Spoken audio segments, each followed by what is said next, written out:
Behind me stands one of Fremantle's most significant and historical landmarks, the Fremantle Prison. Fremantle Prison is far more than just an old prison. It's one of Australia's most significant heritage sites. The prison was built by transported convicts between 1852 and 1859. Using hand tools, the convicts quarried the very limestone beneath their feet, cutting and shaping the stone to build the prison walls that still stand today.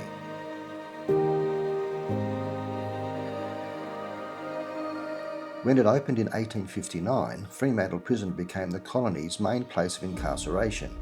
Over the next 140 years, it housed thousands of prisoners, from convicted criminals and bushrangers to debtors, political prisoners, and even prisoners of war during the Second World War. Life inside these walls was harsh. Prisoners endured cramped cells, hard labour, strict discipline, and long periods of isolation. While Fremantle Prison was built for punishment, some inmates earned a rare privilege to paint murals on the walls of their cells.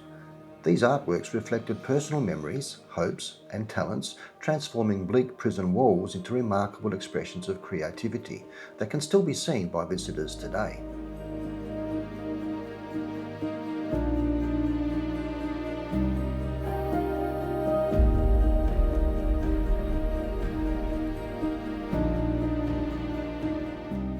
In 2010, it was recognised as part of the Australian Convict Sites UNESCO World Heritage listing, acknowledging its outstanding role in telling the story of Australia's convict past. Executions were also carried out here. A total of 44 people were legally executed by hanging at Fremantle Prison between 1889 and 1964.